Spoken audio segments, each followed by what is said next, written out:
This is a workshop where the kids are working on their portfolio. They're learning how to draw in a much more sophisticated manner.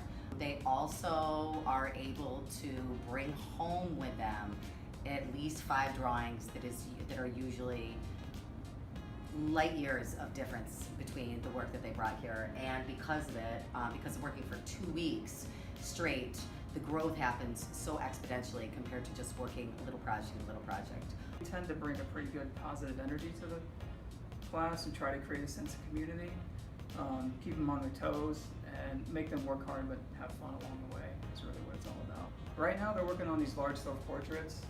We started these at the end of the first week last Friday. Before that we were doing still lifes and exquisite corpse drawings. So we hope to get them to help them build something of a skill set within this 2-week period that they can then take and work on further when they leave. Before this, I was like, oh, I don't know what to do. I'm like terrified of like actually putting a portfolio together and sending it off somewhere. But having college professors like teaching us stuff is really helpful, and it just sets you up for the whole college experience. The best experience that I have is working with everybody around me, the support from everybody, but also the criticism. It gets me and pushes me to be the best I can be, instead of just, oh, that's okay, like, you pass. It's like, you can always push yourself to go further, and everybody else agrees. People that I work with at school have been suggesting that I go to this to build my portfolio because I've just wanted to go into art for so many years. So being able to actually work in the environment that I want to be in for 4 years or however long I'm in college is just such a wonderful experience to have.